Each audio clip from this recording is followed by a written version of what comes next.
On today's Daily Tea, Lord Michael Gove. And I'll be talking about breaking up with Boris, making up to Nigel, and also what I did when I was a young man in my 20s in Christopher Lee's mobile home. well, I'm going to raise you with this. If you hadn't stabbed him in the back and the front, we might still have Boris Johnson as Prime Minister right now, Michael Gove. You brute. Well, I think it's the case Brutus. that it's nothing to do with me. I didn't stab Boris anywhere when he was Prime Minister. Michael Gove, the editor of The Spectator, former cabinet minister for practically every government department, actually, joins us in the Daily Tea studio. Lovely to see you. It's an absolute pleasure. Lovely to see you, Tim, as well. Would nice you to like see a you. cup of tea? I would love a cup of tea. And then, while I be mother, Tim will ask you a key and critical question on this podcast. We're teeing you up. The question we always ask everyone is, if you could have a cup of tea with anyone in history, who would it be? Oliver Cromwell. Okay, I felt like you said that too quickly.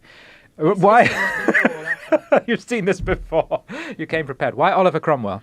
I think I'd be... Well, in fact, I know that I would be fascinated to hear from one of the most consequential and arguably one of the wickedest figures in British history, to talk to someone who had spent the first part of his life as a roisterer, then had become a pious and quiet farmer, as it were, then to go on to become, in effect, one of the most talented generals ever in our history, then to go on to be the person essentially responsible for killing a king, and then to be the first and only Lord Protector of this country, and also to be the person who welcomed the Jewish population back to this country during the Commonwealth. I think it would just be, of all the figures in British history, he's probably the most complicated, the most intriguing, and if I could get him to open up, then that would be great. Also, as a proper Puritan, I suspect that he would probably rather have a cup of tea than a glass of beer. He'd be absolutely delighted to be on our podcast, wouldn't he? He would. Was his son Lord Protector as well? Richard, yes, Tumbledown Dick. For a couple of weeks. Yes, exactly. And do you admire Oliver Cromwell? No. Okay. I'm Because that would fascinated confirm by a lot of people's suspicions about you. No, if you did. I have no doubt but that I would have, had I been alive in the 17th century and had I been an Englishman, which of course I'm not, then I would have been for the king. Oh, that's reassuring. Definitely. Okay. Although I love your just immediate grasping of that nettle, because we were just downstairs and we are coming to the end of a horrific week for commuting in London because of the tube strike. I was moaning to Michael about how difficult it's been to actually get into this studio. And then Michael said the words, "Bring back Boris." And I thought, well, let's just get straight into this. Yes. Let's get into it now, as you brought him up.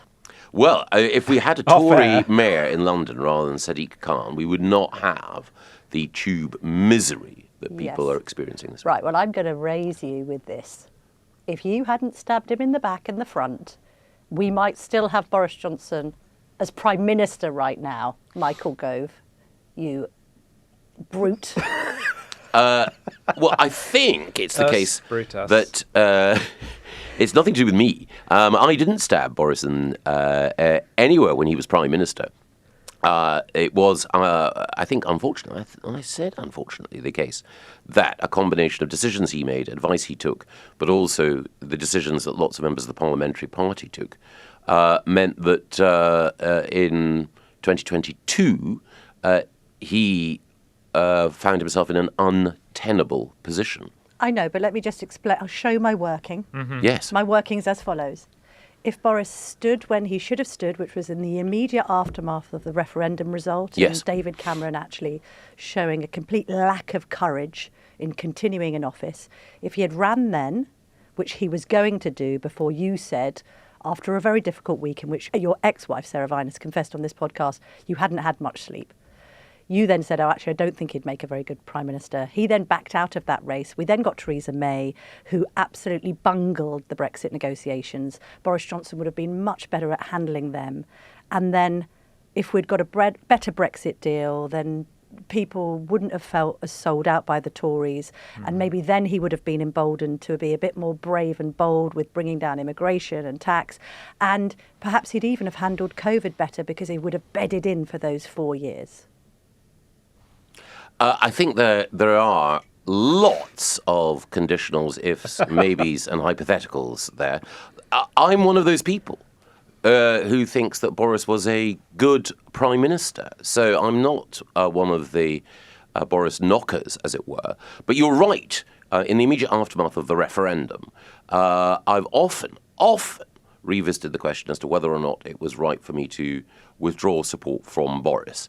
And to this day, I don't know exactly what the right course of action should have been, because I don't know how things would have turned up. All I do know is that in the days after the referendum result, when the country needed leadership, Boris, for all his gifts, was just not displaying, day by day, hour by hour, the preparedness or the qualities required to become Prime Minister at that point. And I felt that I couldn't recommend to the country at that stage that he should be Prime Minister.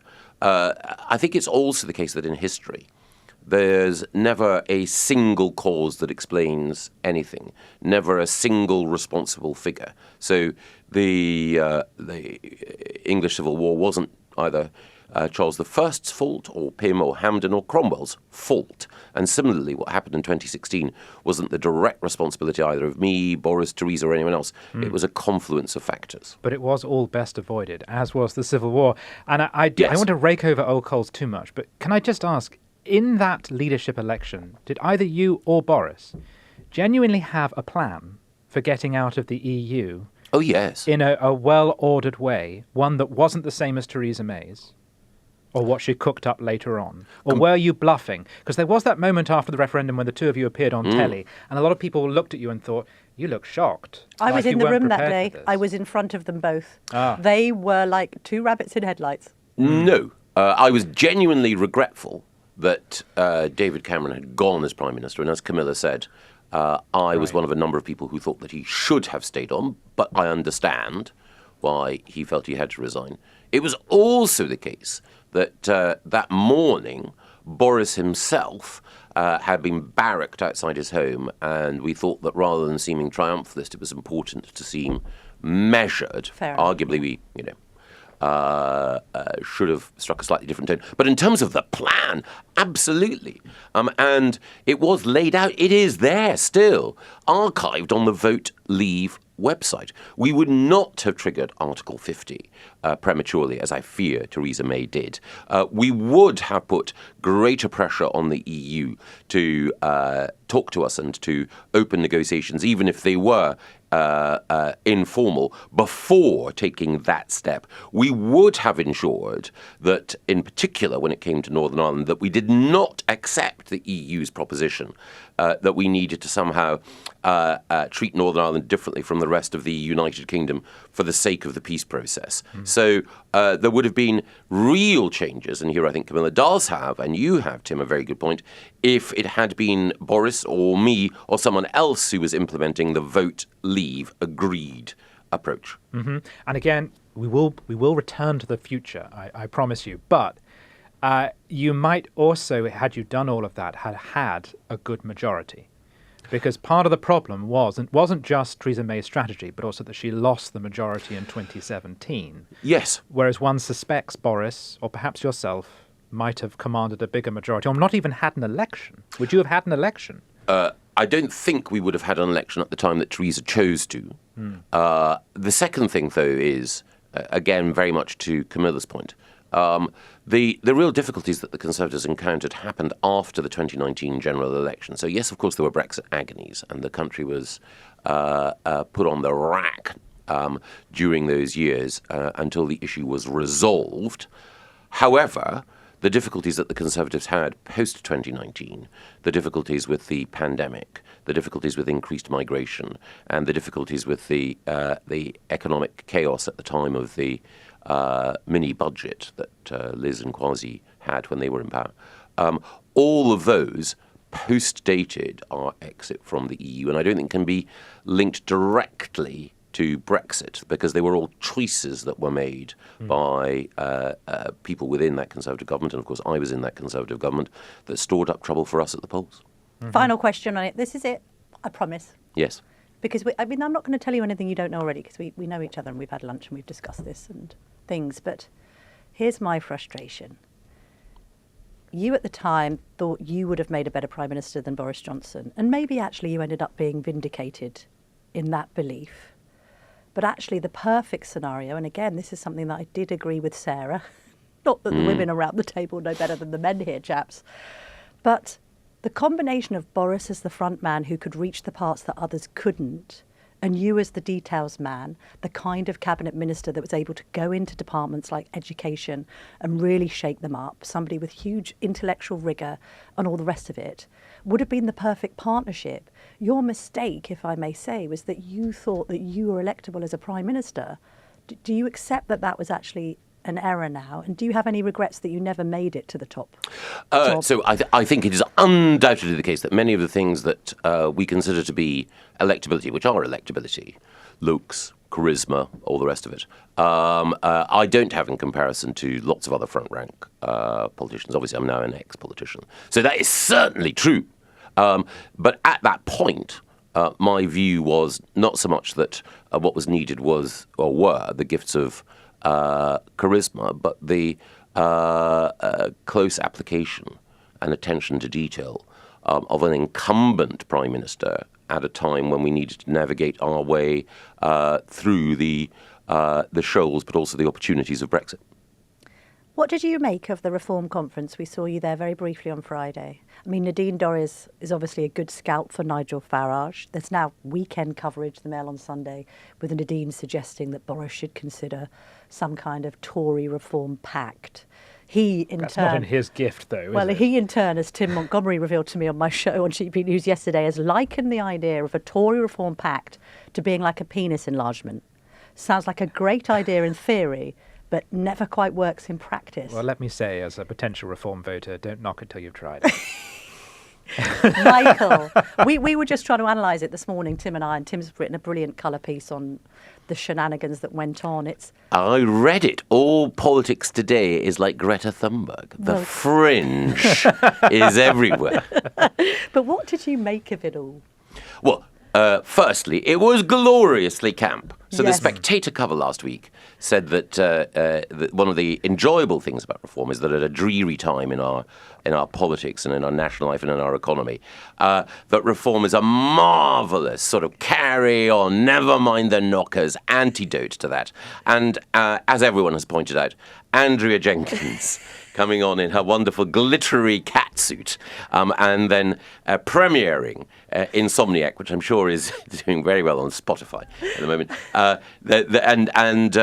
and Jeremy Kyle vox popping the members of the audience as though this were an extension of morning TV. All of that, Nigel even, turning up in his made-to-measure turquoise or teal reform-coloured suit. All of that reinforced the campness. The other thing, though, was a greater level of seriousness behind that on the reforms part about the need to not disappoint in government. So they are convinced that if trends continue, they could be in power, and one of their worries is not so much the scrutiny that they will face beforehand as the disappointment that will ensue if they get things wrong. It was very striking in the conversation that I had with Zia Youssef, and indeed what Nigel Farage said to you and to others, Camilla, that is very much in his mind. But the third thing is, and again, this is a point that's been made by many others, but certainly me, I think they still made some mistakes, not the campness, that's rather glorious, I think. The two mistakes that I think were made were inviting on this chap who made some bizarro link between vaccines and the royal family's health, which I thought was unseemly, but also inviting Lucy Connolly on, because while Lucy Connolly should not have been in jail, she said some horrific and horrible things. And so one should sympathise with the ordeal that a mum who shouldn't have been in jail faced, but please don't make her into a heroine. And I think that was misguided. Yeah, I agree. my theory regarding Andrea Jenkins's song is she told them she was going to do it, but they didn't believe her. And then she just showed up on the morning in her suit with her cassette, with the over-record bit with some chewing gum on, and said, well, Angela's gone. Angela's resigned. I'm singing the song. Yes. And she made them. Maybe that's okay. Yeah. Maybe it is, but if you're going to be a serious reforming government, as they aim to be, when one thinks back to the coalition, yes, and the people you came in with, David Cameron, George Osborne, you were serious. You'd thought this thing through for several years. It's different. The vibe is different with reform, isn't it? There is more of an air of winging it. Yes. To be fair, on the area that is of greatest concern to them and their voters, on migration, they have done a fair amount of work, and they have appreciated that it's not enough to talk about leaving the ECHR. There are a web of other commitments and international obligations that the UK has made, and there are a number of domestic questions, partly to do with the judiciary, partly to do with the operation of the Home Office, that require to be addressed. So they've been realistic about that. But even then, there are inconsistencies. So Nigel Farage has moved on the question of whether or not women and children would be deported as well as young men. And he's also, I don't want to say prevaricated, but certainly he's been difficult to pin down on the question of how long it would take. So 2 weeks has been quoted. Yes. But is it 2 weeks from the moment that he becomes Prime Minister, if he does, or 2 weeks from the moment that this very difficult legislation is passed? Now, he might argue that we're at least 2 years out from an election and there's still time for him to fill it in. But my own view is this is the flagship.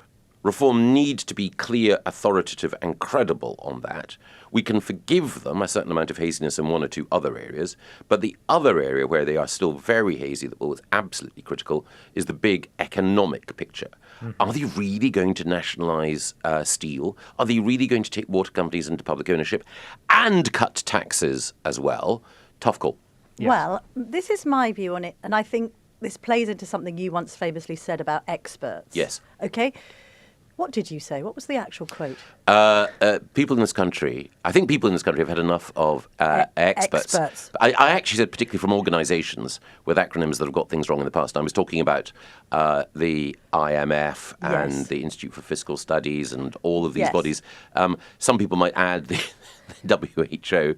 I won't go there. But the broader thing, actually, about having enough of experts overall, I think I unwittingly articulated something. Yes. That that you've written about, spoken about, Camilla, as well. Well, I think what you've mentioned, Cameron and Osborne and everybody else, and people saw them and they saw them looking very competent, and then they reflect on their time in government and they say to themselves things like, well, we've got this Islamic extremism problem in the country now, and David Cameron had the opportunity to prescribe the Muslim Brotherhood in 2015, and he didn't.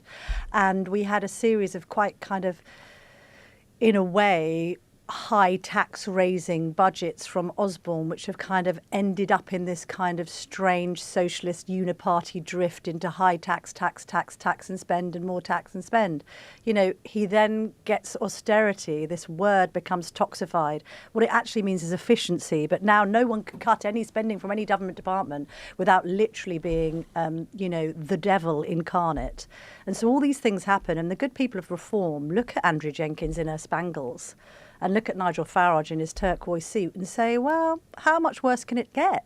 And then you throw in the Labour lot with Angela Rayner avoiding tax and Keir Starmer pretending there isn't a crisis. What crisis? When it's exactly as it was in the 1970s. And again go, well, Farage, let's give him a go. Well, yes. I think your broad point is absolutely correct. And I think it is interesting that there's a guy called Luke Trill who runs an opinion polling company called More in Common. I think he's been on your podcast before. A polling that he did over the weekend showed, that reform voters are very close to, in their general views, the mainstream of the British public, and also that the British public is split down the middle. There are slightly more people who think that in order to fix Britain, you just need to use our existing institutions and make them work better. But nearly half of the country think, do you know what? Just burn it down.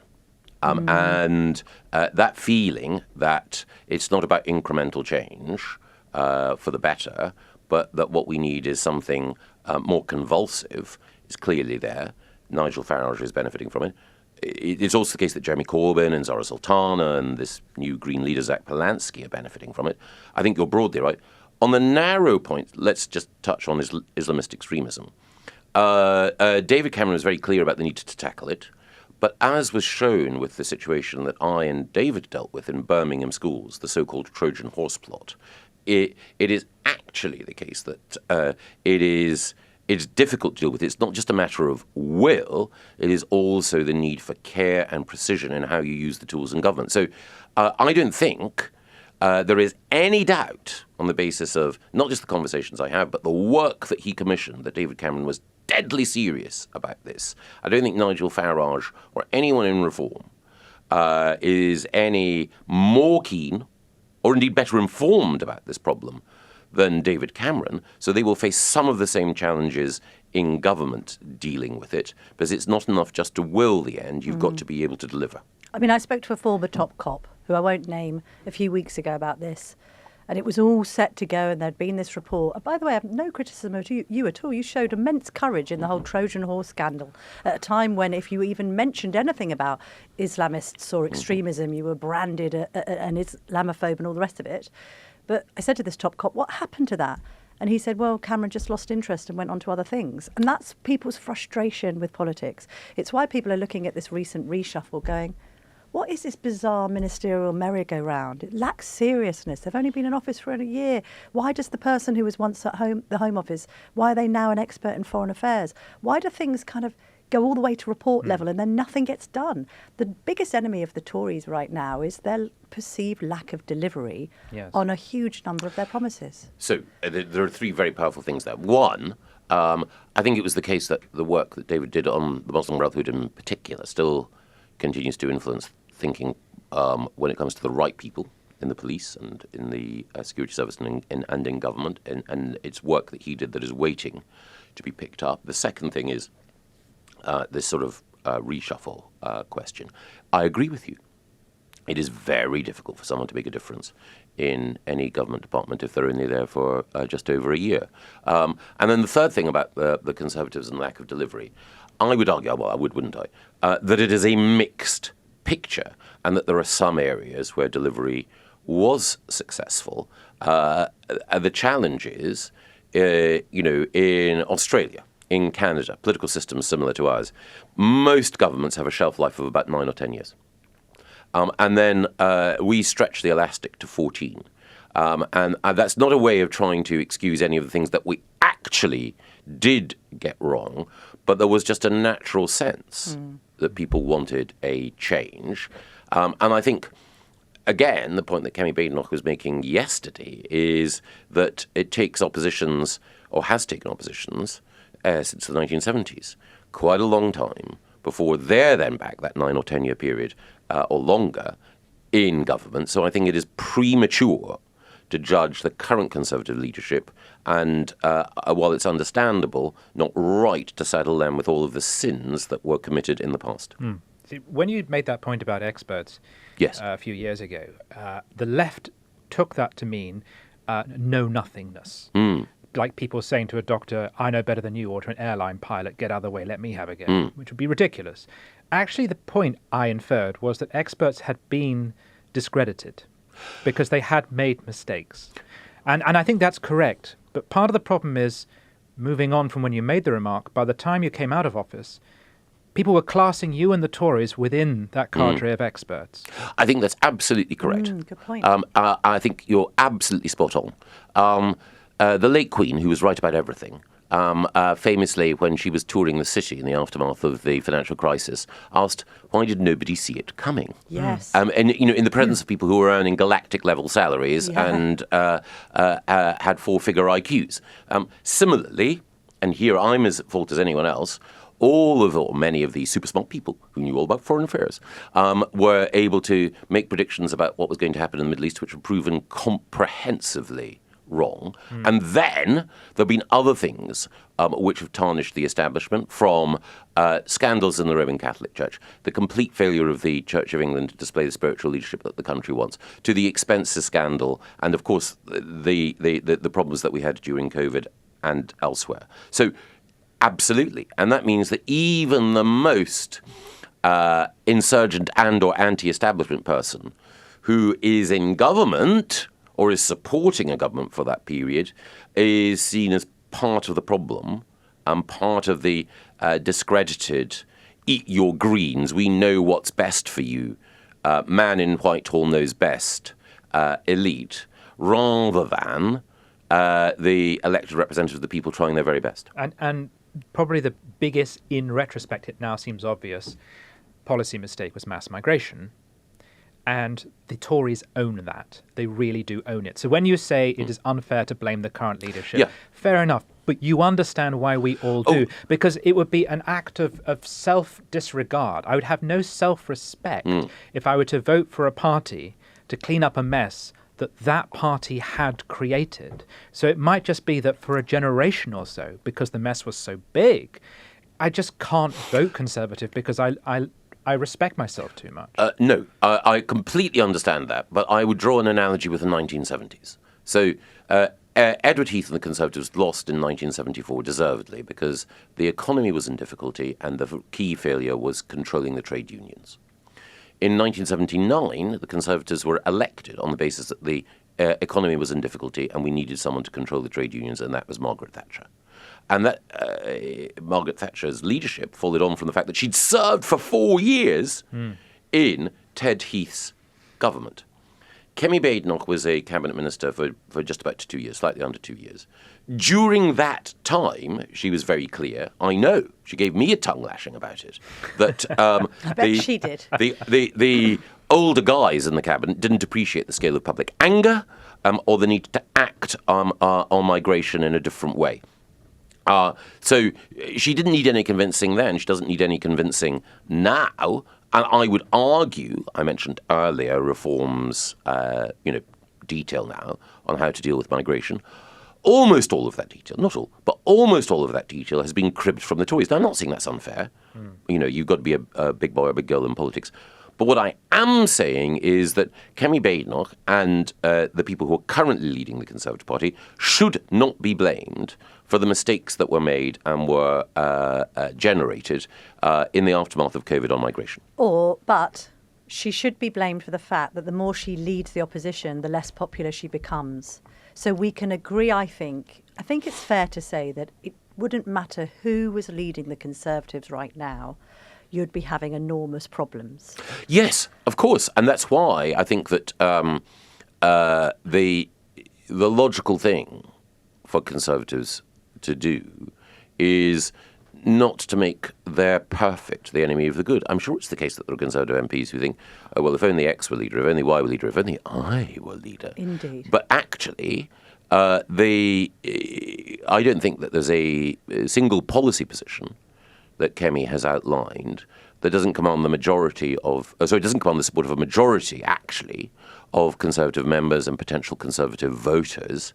And again, sad nerd that I am, I spent part of the summer reading a history of the 70s by this guy, Dominic Sandbrook, brilliant historian, of course, on the rest is history. And Margaret Thatcher right up until 1978, actually, had to endure all sorts of sniping and criticism from the grandees of the party, and people like Whitelaw and Carrington all thought that she was ghastly and that she would soon be out. And wanted her to be out.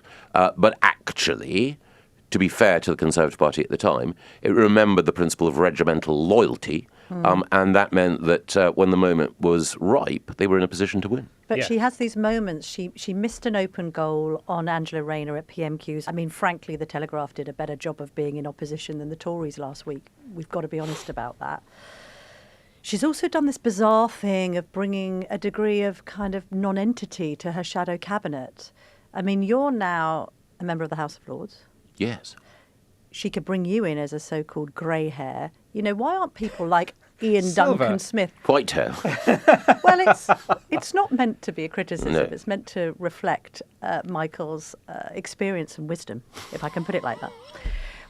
similarly, there's others with experience and wisdom compared to some of the current shadow cabinet, like IDS, like David Davis and others. I mean, I think she's actually struggled to convince people to come in because they're having such an awful time and they're tanking in the polls.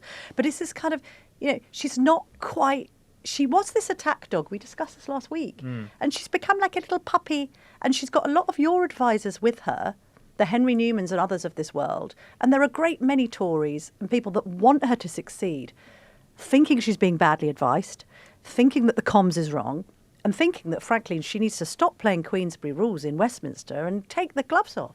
Well, I think she has been effective at Prime Minister's questions far more often than not. I know there was a lot of criticism from political journalists, but Kemi was on the 1 o'clock, 6 o'clock and 10 o'clock news criticising Angela Rayner. A lot of the material, I don't take anything away from the Daily Telegraph's investigative journalism, which has been superb on this story, but a lot of the material which others have followed was generated by the Conservative political machine. And also, I think it's a mistake to imagine that Kemi is somehow cowed or passive in the face of advisors. I think we all know her, and we all know that you don't put Kemi in the corner. That she is fiercely independent-minded, and she will do what she thinks is right, not what anyone else tells her to. So it's simply the case that, as we touched on earlier, whoever was leading the Tories at the moment would face a difficult struggle. But I think she has been, throughout the summer, and indeed only yesterday, taking the attack to Labour. Angela Rayner is a significant scalp. No one was pushing the story in Parliament as energetically as Kemi was. Of course, there was outside media pressure as well. And now, I think particularly as we move into the autumn, everyone agrees, and indeed this was Tim's point in his column this morning, the economy will become a bigger and bigger issue as grimmer financial news affects all of us. And that is the area where I think the Conservatives are the party undoubtedly with the strongest position. Okay. Isabel Harman once said that ex-MPs are a very good advert for staying out of politics. Yes. Because they look so much healthier than they did when they were in Westminster. Yes. You look good. That's very kind. You look very well. Are you happy being out of politics now? Do you miss it? Yes. So, of course, still being a member of the House of Lords.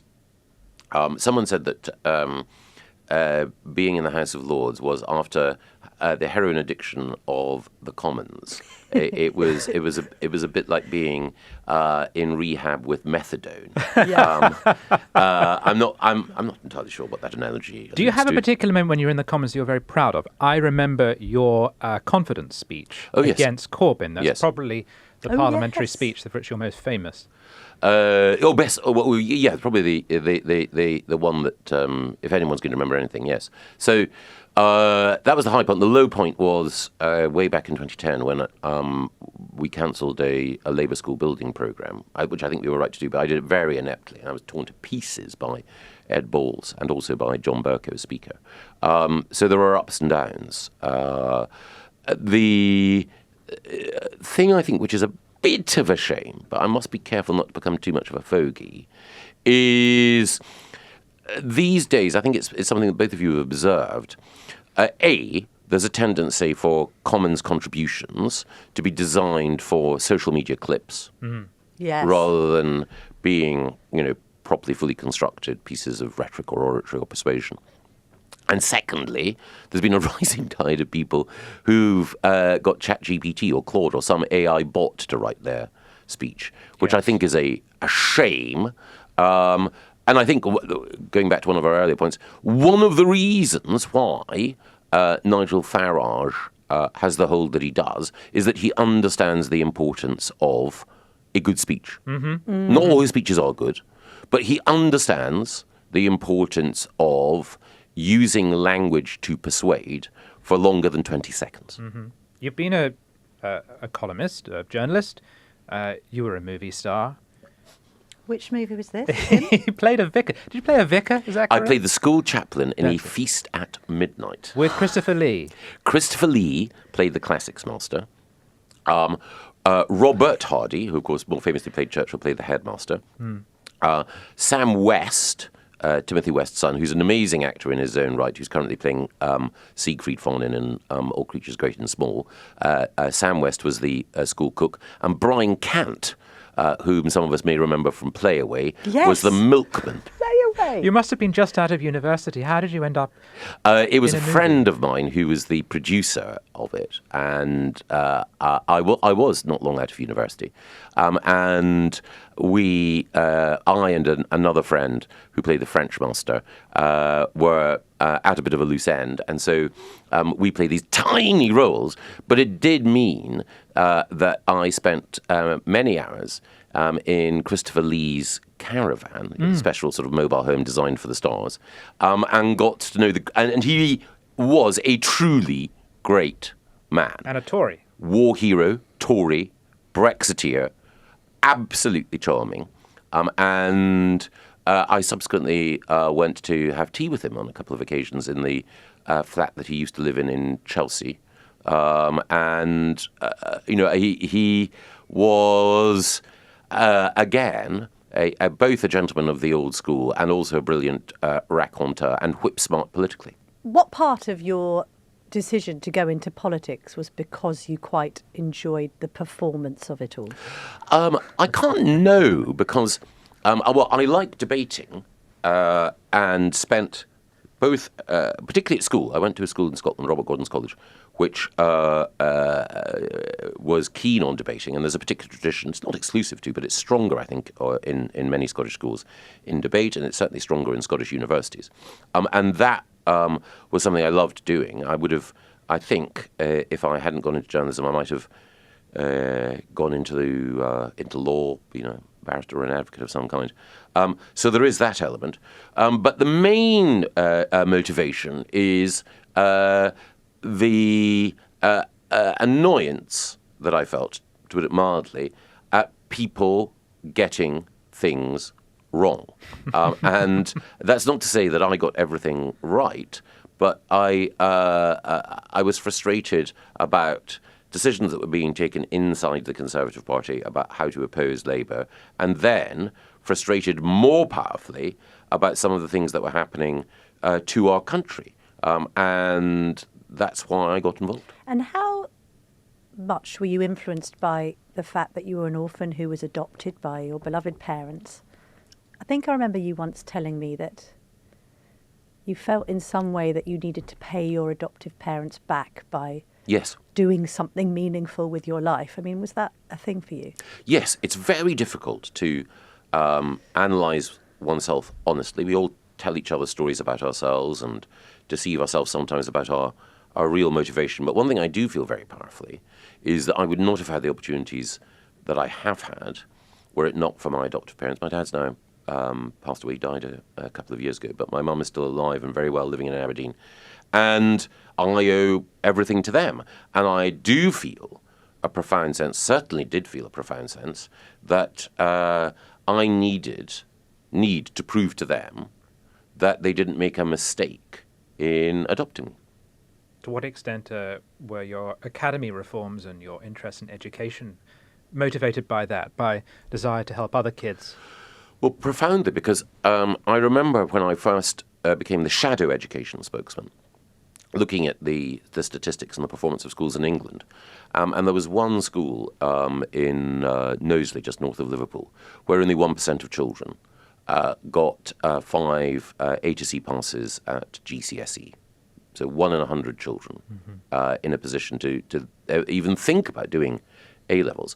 And as the crow flies, the distance from that school to Edinburgh, which is where my birth mother was from, was the same distance as from Edinburgh to Aberdeen, where my adoptive parents lived and my mum lives now. And I thought, a chance in history could have meant that I might have been adopted by a family whose children went to that school. And my future would have been very, very different. And I felt that is tragic that so much depends on chance and geography. Even now, after the changes which I believe made education better. It's still the case that there are too many schools in parts of the country where children don't get the education that they deserve. And again, as the Telegraph has consistently pointed out, the boys who suffer most, and it is boys who are currently suffering most, are white working class boys.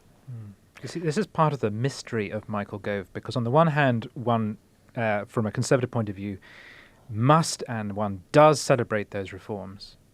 You also, I don't want to say blocked, but you did not open new grammars. Oh, yes. Even though they wished to be opened. I happen to know this because I live in Sevenoaks in Kent, where the only grammar that opened under the Tories opened, and that itself was an annex. Yes. It couldn't even be a school by itself. We had to pretend it was part of another school.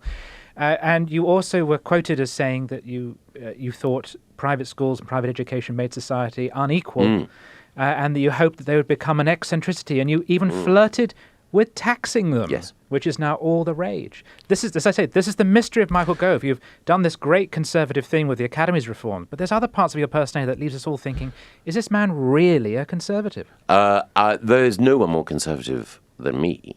However, the key thing about grammar schools is their ethos and their approach is wonderful. But the problem is that, by definition, grammar schools can only take 25 or 30% of the population in the area that they cover. And nobody ever says, let's bring back secondary moderns. So creating a grammar school ethos in a socially inclusive, comprehensive, is, I think, absolutely the best of all worlds. Now, some people will scoff and scorn and say, well, that doesn't happen. Well, all I would say is visit Michaela. Visit one of the free schools that was created as a result of our reforms.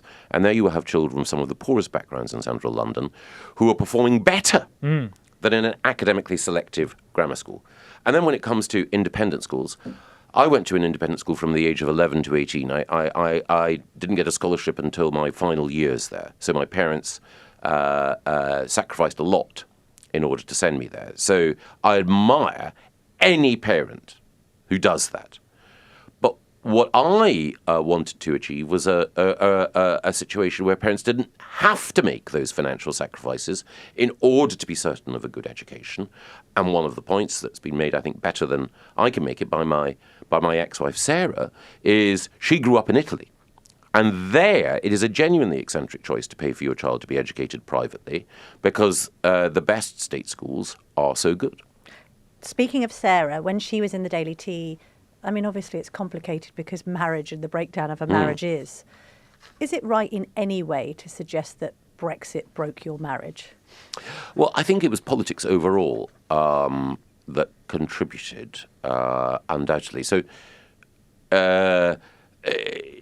everyone listening will know that relationships are complex. And in the same way as I said, you can't take a historical event and reduce it to one factor. You can't take something as complicated as a relationship and its ending, or the marriage ending, and reduce it to one thing. But it is undoubtedly the case, and here Sarah's book lays it out, that politics overall, but particularly the intensity of politics around Brexit, definitely did have an effect. And I think I've said before, but I'm very happy to say on the podcast that reading Sarah's book is obviously painful for me in a number of ways because of recalling that. But it is an amazingly well written and honest account, and I think it helps people to understand some of the pressures that politics places on families, and even though obviously she made an error, it means that even as Angela Rayner understandably had to resign, nevertheless, I, on a human level, can't help feeling a degree of sympathy for the situation in which she and those close to her find herself in at the moment. Now, I'm sure that most listeners will think, well, it was her stupidity or greed that led to this situation. But I think that you can be angry about the mistakes that politicians make, and you can believe that they should perhaps resign. But I think a little bit of us should also remember the human and have a degree of sympathy for someone when they've paid a price. Also, perhaps remember the children involved. You've Yes. spoken in the past of the toll that your political life took on your children. Yes. And what have they said about that to you? Well, different things. So again, my children are both well, I respect to say they're both grown up. They're both over the age of 20. The two things can sometimes be different. They will speak for themselves if they want to in due course, I think it's fair to say. But both of them, and this is a tribute to Sarah more than anything else, both of them are very robust and very cheerful souls, and Sarah and I love them very dearly, and I think that they will be, I hope, very successful in whatever they want to do in life. But again, you're quite right. Angela Rayner is a mother, and I don't know what the impact of recent events will have been, because also she's had to reveal details of her family life that she ordinarily wouldn't have wanted to or needed to. But you now seem to have quite a nice setup. You're still really good friends with Sarah. You've got a girlfriend. I think there's talk that your daughter helps to babysit perhaps for your girlfriend's little child. Like, it's kind of all worked out well. You've had a second chance in love. Well, if it's not too personal to ask, I can see him squirming. Tim is squirming. What the hell is she? She's getting far too girly on my question. No. I think nobody's particularly interested in we are. in my private life. Well, people who get divorced, to be fair, in their 50s, people might are very want to interested. know that you know there's life after divorce, and you can still get on with your ex. The two things I would say are, one, Sarah's book, which is superb and covers many aspects, including life in journalism and growing up in Italy and so on, has an overwhelming lesson, which is the impact of political life on those involved in it, and it's fascinating for that reason. And people who wouldn't normally agree, like you, Camilla, and Ed Balls, both attest to. I'm a massive fan of Ed Balls, as you well know. Oh, yes, how good it is. The second thing is that I'm loath to give anyone advice on anything outside politics.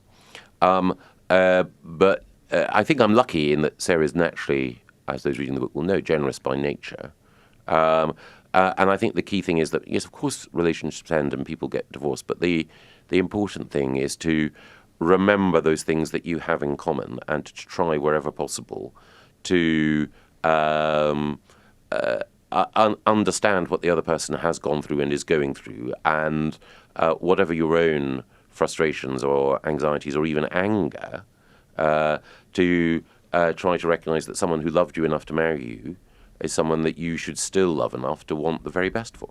Why do you think a lot of people assume you're gay? It's because he's confessed to being as camp as Christmas. Right. Yes, I think it's because... Beautifully dressed and groomed. I don't know about... As they often are. I wouldn't say I was particularly well groomed. I think it's because, A, gay friends, and B, if you are... So, my speaking style in the House of Commons and the fact that, as you know, my brief screen stardom, I think would lead people to think he's a little bit light on his toes. But no, I think I said no one's particularly interested in anyone's private life, but I think that these particular questions have been addressed by Sarah better than I can. Well, Sarah said she described you as, quotes, a heterosexual man in a gay man's body. There you go. And also, did you see that very funny thing on X where it took all of your old spads and all of the political editors of the world, the Seb Paynes and the everyone of this world, and they were like the Govoids. I think the meme, I think, caught up with the fact that quite a lot of men in politics tend to have the same side parting and the same specs. Yes, that's right. That's and true. the same tailor. Yeah. But I think it's also that if you're interested in politics, you're likely to be drawn to a personality such as yourself because you're good at it, because you're a good speaker and you're a thinker. And so young people, particularly Tories, who want some sort of education in politics, are likely to look to someone like you, in the same way they look to Jacob. It is certainly the case that, in the same way, funnily enough, I was privileged when I was making the transition from journalism to politics to work for Michael Howard for a bit. If there's someone who's been around and knows what they're about, and you happen to admire them in different ways, then you can learn from them. But it's also the case that quite a lot of the people who work for me went on to or have worked for Boris as well, and some of them are just naturally talented people. Who was editor of The Spectator? You're now editor of The Spectator. My point is there's a literary side to that kind of Toryism, which you don't find in Reform or anything like that. No, we find it in that bag that you brought in, which is heavier than the weights that you and I do in the gym, because it's got about 15 books in there. Of course it does, yes. Well, I was going to say, yes, there wasn't... Well, I suppose this is the test for Reform.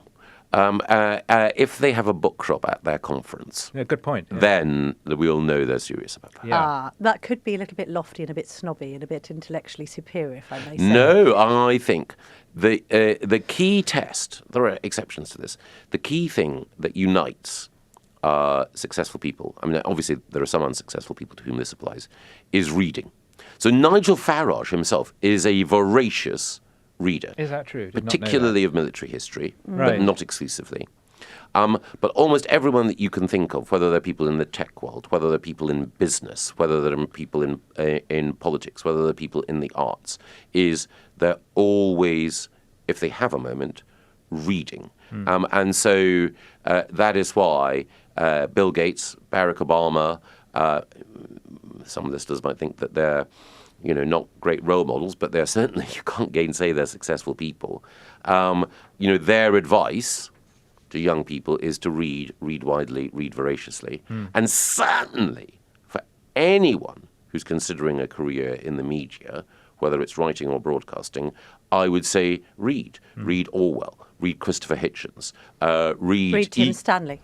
Read Tim Stanley and Camilla Perhaps a little less Tominey. I'm working on a cosy murder mystery as we speak. Can I ask you a series of yes-no questions? Because I know you're a phenomenal media operator that never prevaricates, never does the politician's thing of answering a question with another question. Because we had so much to ask you and I feel we're running out of time. So you can have a few maybes if you like. But yes-nos would be preferable. Michael Gove, will you ever run as an MP again? No. Oh. I wasn't expecting that. Are you still in touch with David Cameron? Yes. That surprises me because Sarah Vine said she wasn't in touch with the Camerons at all. The last time I saw David was at a social event a few months ago when we were celebrating a shared friend's birthday. And I've seen him on a number of other occasions. Oh, okay. Are you regularly in touch with Boris Johnson? No. Are you sometimes in touch with Boris Johnson? Yes. Are you back friends with Boris Johnson? He'd have to answer that question. But we were both in Greece at the same time this summer and almost managed to have lunch. Did you ask Sarah Vine to take anything out of that book? No. Should we leave the ECHR? Yes. Do you back Labour's VAT on school fees policy? No. Do you think Boris Johnson will return to politics? No. I don't think he will. I think it's been... I mean, one mustn't overinterpret small things, but in a way, some of Boris's... I mean, he's got lots of supporters, but some of his supporters who've been strongly identified with him in politics, people like Jake Berry and Nadine, having gone to Reform, I think that makes it more difficult. But, of course, with Boris, you can never say never. Are the Tories dead? No. Do you think they are going to come fourth in the next general election? Absolutely not. Mm-hmm. Can I ask, and this is more a question of 2 or 3 sentences, what is it that makes the Tory party something that should survive? What is the historical necessity of the Tory party? There's no historical necessity for any political organisation. There's a historical necessity for Parliament and for the monarchy and for the rule of law and for our balanced constitution. But the party that best understands and embodies that appreciation of how to meld the institutions that we inherit with the challenges of the future, the party that best has an instinctive love of our traditions, our countryside, our way of life, and at the same time appreciates the importance of economic innovation and enterprise and the Promethean spirit. The party that is both the party of chin-stroking scepticism about change, but preparedness to be radical when it's required, is the Tory party. Now, it's been in eclipse before. There was no effective Tory party from 1714 until Pitt the Younger. There was no effective Tory party from 1832 until Disraeli became Prime Minister with a majority in 1874. I would hope the Tory party will not take more than 40 years to get back into power. Yes. But there is something about the British and the English spirit that the Tory party embodies. And it's striking, even at the Reform Conference, there were people who were members of Reform and voting Reform who still referred to the Conservative Party or the Tories as we. Because it's a fractured family. Yes.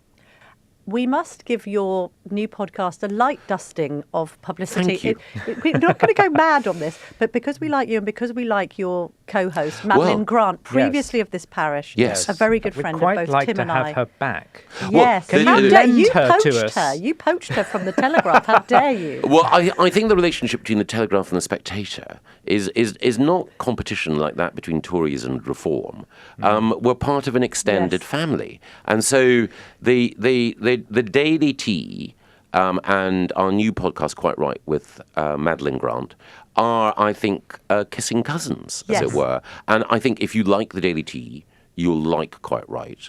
And of course, what you do on the Daily Tea is on the money, everyday and newsy. Quite Right deliberately attempts to take one step back and look at politics and culture in the round. And I think Telegraph readers who've loved Madeline's columns and sketches will enjoy them in The Spectator. And the one thing I would say to anyone listening is that a combined Spectator and Daily Telegraph subscription is probably the best investment you can make if you want to stay informed and entertained. Amen to that. How do you find podcasting? I'm learning from both of you, Yes. so it'll take me some Study time it. before I can Dear get God, up to good speed. luck I don't think we're the best teachers. We'll try our best and we will be listening. Michael Gove, Lord Gove. That took me by surprise. I I didn't realise that had know, you happened. forget these things. Kept that quiet. Lord Gove. Please, you. Michael. Please, Michael. Thank you very much indeed for joining us on the Daily Tea and answering some of our frankly rude questions. Thank you very much. Not at all.